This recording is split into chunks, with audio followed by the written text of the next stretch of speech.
Shalom, selamat pagi sahabat Community of Miracle dimanapun Anda berada. Puji Tuhan, pagi hari ini kita bertemu kembali dalam perenungan firman Tuhan. Saya akan percaya pemeliharaan Tuhan begitu dahsyat dan ajaib, sehingga kita boleh bersua kembali sekalipun hanya melalui media sosial ataupun melalui YouTube yang ada.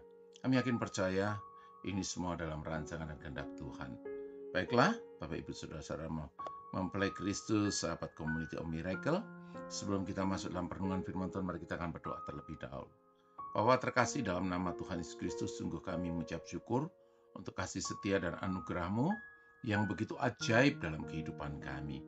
Kami yakin Tuhan, apapun yang terjadi dalam hidup kami selalu percaya bahwa Engkau turut bekerja dalam segala sesuatu untuk mendatangkan kebaikan bagi kami. Kalau pagi hari ini kami boleh bangun dengan anugerah dan rahmat yang daripada Engkau, bukan karena kuat dan gagah kami, tapi semata-mata oleh karena kasih karunia dan anugerah-Mu Tuhan. Dan kami bersyukur untuk semuanya, dan biarlah Engkau yang mengurapi firman-Mu, sehingga kami mengerti apa yang Tuhan rancangkan dan kehendaki dalam hidup kami. Kami bersyukur untuk semuanya itu dalam nama Tuhan Yesus Kristus. Haleluya. Amin.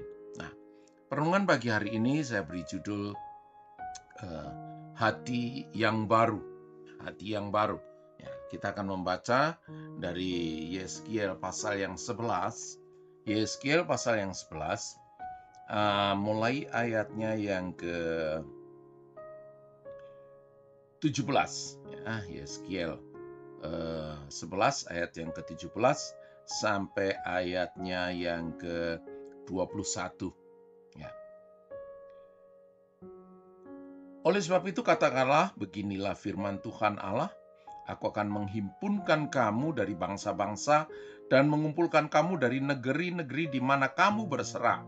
Aku akan memberikan kamu tanah Israel.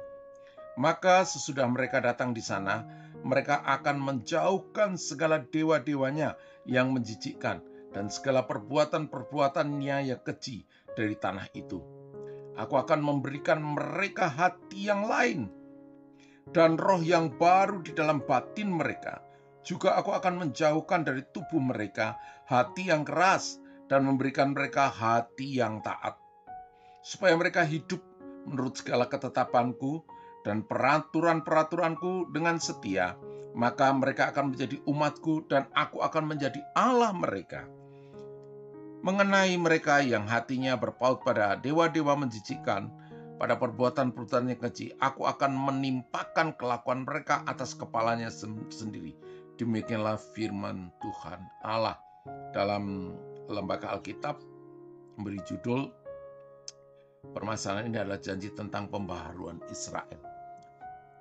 Kita ini boleh dikatakan adalah Israel rohani. Nah, kita melihat bagaimana Tuhan itu selalu konsen atas hati. Ya, Tuhan selalu konsen atas hati kita. Ya, hati umat-umatnya.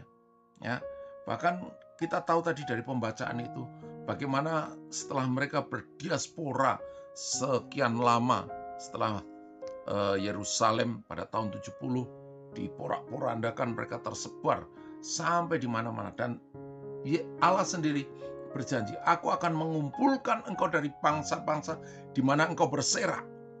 Ya, dan di situ dikatakan supaya mereka menjauhkan berhala-berhala, ya, perbuatan-perbuatan yang menjijikkan di tanah yang mereka tempati ketika mereka dalam berdiaspora atau di dalam pembuangan. Nah, Allah tetap punya konsentrasi.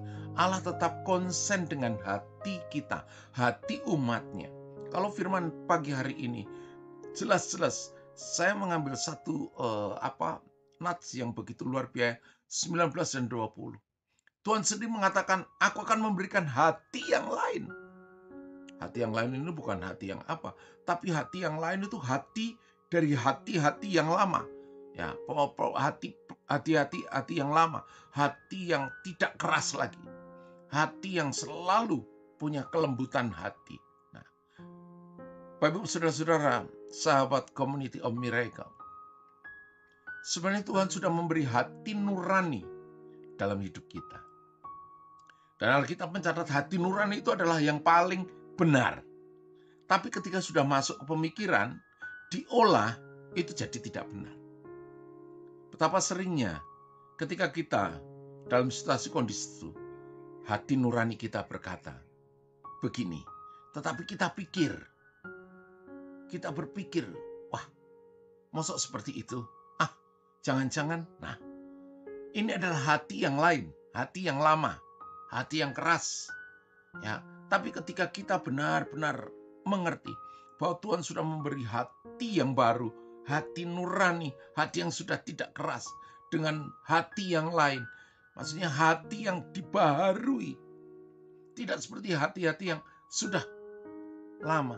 Tapi betapa seringnya banyak orang-orang Kristen yang masih punya hati yang keras. Hati yang keras. Padahal Tuhan sendiri, aku akan memberikan, dikatakan, ya, aku akan memberikan mereka hati yang lain dan roh yang baru. Maksudnya roh kita diperbaharui. Ketika kita terima Yesus Kristus sebagai Tuhan dan Juru Selamat secara pribadi. Manusia batiniah kita yang pertama kali dibaharui. Itu yang terjadi. Oleh sebab itu, Bapak Ibu, sahabat Community of Miracle, mari kita melihat kembali. Tuhan sudah mengatakan, aku akan memberikan hati yang lain. Roh yang dibaharui. Bukan hati yang keras. Tujuannya jelas. Ya. Aku akan menjadi dari tubuh mereka hati yang keras. Ya.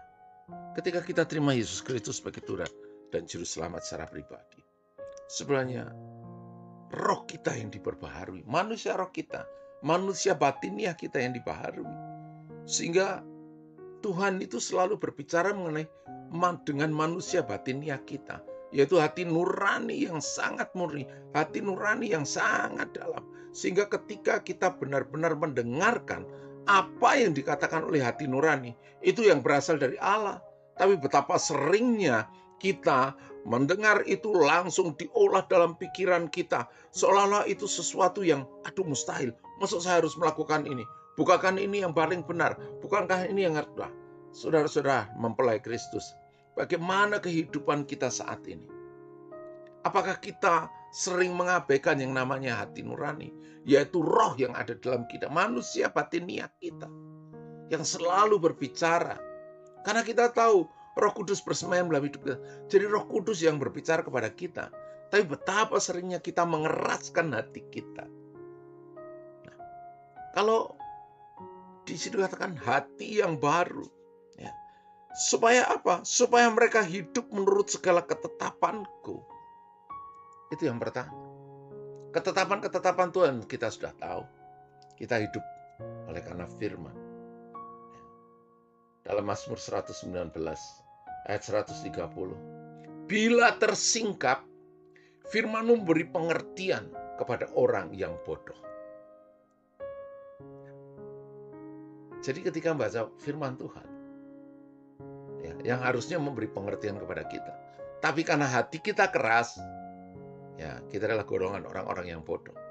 Tapi ya firman Tuhan sebenarnya mengatakan dalam Mazmur 119 ayat 30. Memberi pengertian kepada orang-orang yang bodoh. Nah, jadi firman ini begitu luar biasa. Nah, itu berhubungan dengan hati kita. Nah, itu yang pertama, yaitu supaya mereka hidup dalam ketetapan-ketetapanku dan peraturan dengan setia. Dengan setia. Ada kata-kata dengan setia. Oleh sebab itu, apakah saat ini kita menjadi orang-orang yang setia dengan ketetapan-ketetapan Tuhan, dengan peraturan-peraturan Tuhan?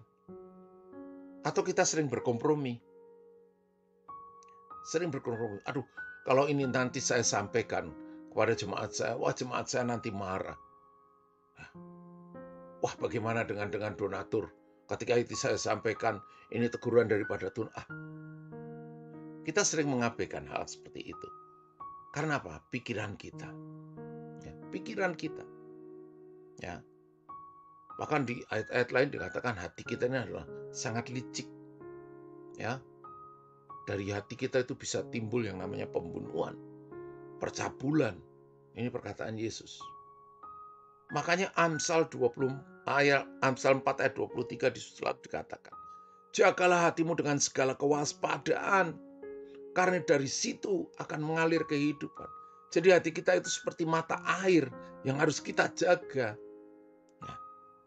Di sini katakan, ya, Tuhan sudah memberikan hati yang lain kepada kita, yaitu hati yang sudah diperbaharui, hati yang bisa mengerti hatinya Tuhan, hati yang bisa mengerti apa yang dimaui oleh Tuhan. Oleh sebab itu, mari kita merenungkan pribadi kita masing-masing.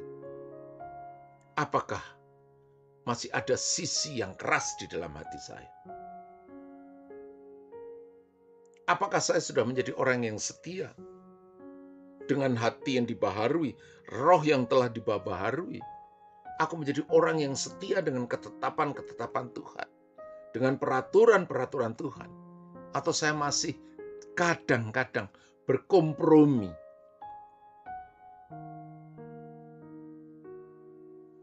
Bapak Ibu Saudara-saudara, sahabat Community of Miracle. Kalau pagi hari ini, ya, Yeskiel menyatakan bahwa Tuhan akan memberikan hati dan roh yang baru bagi umatnya. Ya. Supaya apa? Kita sebagai orang percaya yang telah dibarui oleh Allah sendiri melalui pengorbanannya di atas kayu salib. Ya. Kita semua dulu ada bagian orang-orang yang berdosa. Sering melakukan kejahatan dalam kehidupan kita. Ya.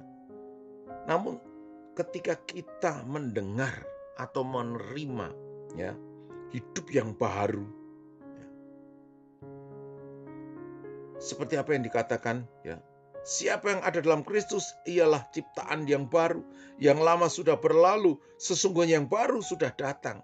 Nah, sebagai ciptaan baru tentu gaya hidup kita tidak lagi sama dengan cara hidup yang lama kita. Kita telah ditebus dan dipanggil menjadi umatnya, maka hidup kita juga harus berpadaan dengan panggilan itu. Makanya dikatakan ketika kita hidup dalam peraturan-peraturan dan ketetapan-ketetapan yang setia, ayat yang ke-20 di situ katakan, ya, mereka akan menjadi umatku dan aku akan menjadi Allah mereka. Ya. Jadi kita dengan kata-kata menjadi umatku, wah ini sesuatu yang dahsyat. Sesuatu yang spektakuler kalau bagi saya.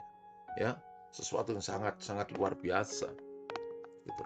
Menjadi umat kesayangan Tuhan, menjadi umat pilihan Tuhan. Ini bukan hal yang biasa-biasa, tapi sesuatu yang merupakan anugerah yang terindah, anugerah yang begitu dahsyat dan ajaib. Ya, puji Tuhan, kalau firman itu datang pagi hari ini bagi kita semua, termasuk juga bagi saya.